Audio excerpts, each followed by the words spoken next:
Hello, everyone. On a President's Monday evening, Win here with some weather headlines.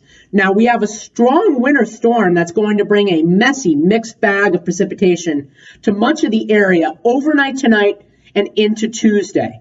Now, perhaps my biggest concern with this one is the potential for freezing rain. I think widespread icing could be an issue, and I'll show you that map in just a moment. Now, the pure snowfall from this storm is likely going to be confined to far northern areas along with some of the higher elevations of the Green and White Mountains.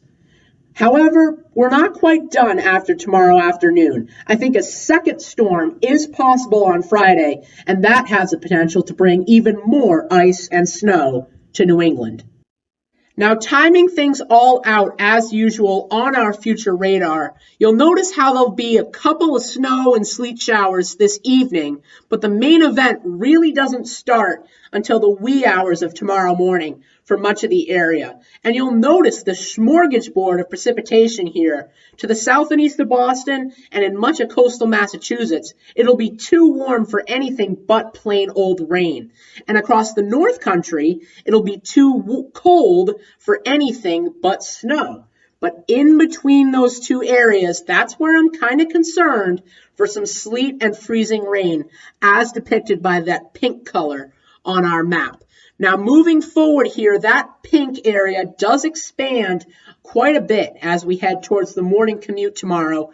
It's really going to be treacherous out there for a lot of the area. But you'll also notice how the rain is crossing much of the coastal plain. I think almost the entire coastline will see a transition to plain old rain at some point during this storm. Now, things keep going for a couple hours through lunchtime until 4 or 5 o'clock, which is when we're going to get the vast majority of this storm out of here, and we can begin the cleanup process. Now, I bet you guys haven't seen a graphic like this in quite some time. It is our expected ice accretion risk for our area here. And you'll notice how there's very little or no risk along much of the Massachusetts shoreline where it'll be too warm, and across much of the far north country where it'll be too cold for that ice to stick.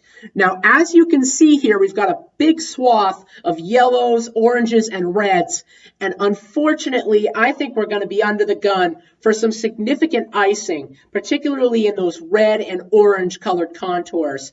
In that red area, the highest risk, which includes much of the Worcester Hills and up through the Monadnock region, the Pioneer Valley as well, I think we could see some ice totals approach half an inch, which does have the potential to cause power outages if it accumulates just right. So we're definitely going to be keeping an eye on many areas tomorrow for that ice accumulation.